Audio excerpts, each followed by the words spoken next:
O ayan, isa sa mga nabanggit dyan, ang bida ngayon sa restaurant na pupuntahan natin. Pero bago yan, etong si Trisha, I'm sure may ibibida na naman sa ating kinainan niya. Sige nga, saan ba yan?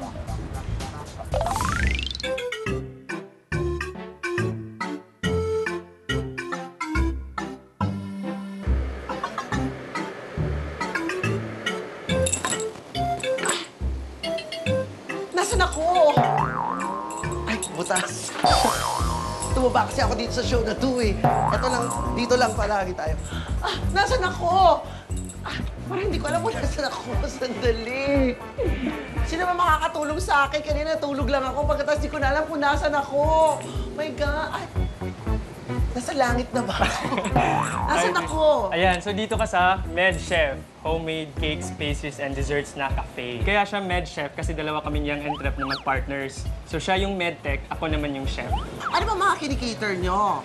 Ayan, lahat talaga mga homemade cakes. And then meron lang kami talaga na wala sa iba, yung mga healthy cakes na talagang pag sinabing healthy, healthy talaga, literal na healthy na made of vegetables. Lika na, tikman na natin. Okay, sige. Ito yung pang torch tower, ano?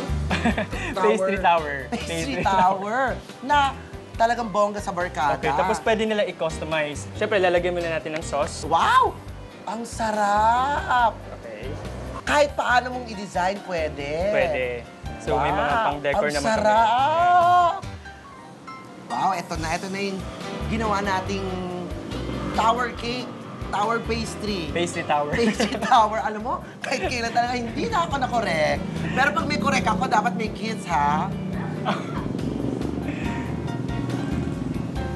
Ang sarap. Oh, di ba? Chewy yung mga ano. Yung ano mga ba? bars, Yung mga pastries, bars. Or chewy siya, hindi kagaya ng iba na hangin ng laman. Oo. Tapos, eto namang chocolate cake na to, na sinasabi nga natin kanina, Ayan. na diabetic friendly. Kaya pag diabetic kayo, nako, it does not go down to the fact that magsasuffer kayo sa pagkain ng mga desserts like this. Anong bullshit? Parang hindi siya sugar-free, no? Kasi moist talaga. Moist? Ang sarap, ang sarap. Kasi unlike ibang mga sugar-free, medyo dry eh. Ayan, ito talaga, coconut sugar. Talagang sobrang moist. Moist, Sobrang oo. moist.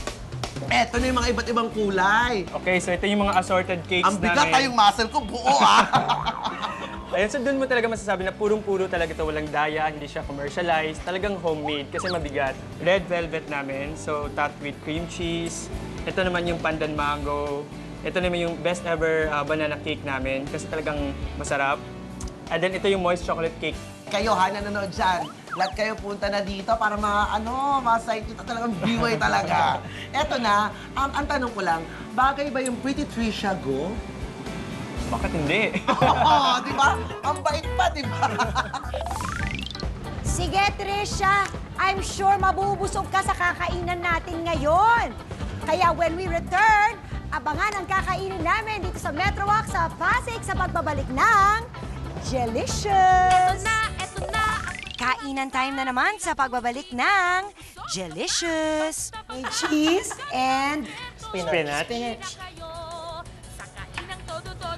Eto hindi na masyado cold kasi nga Delicious, delicious,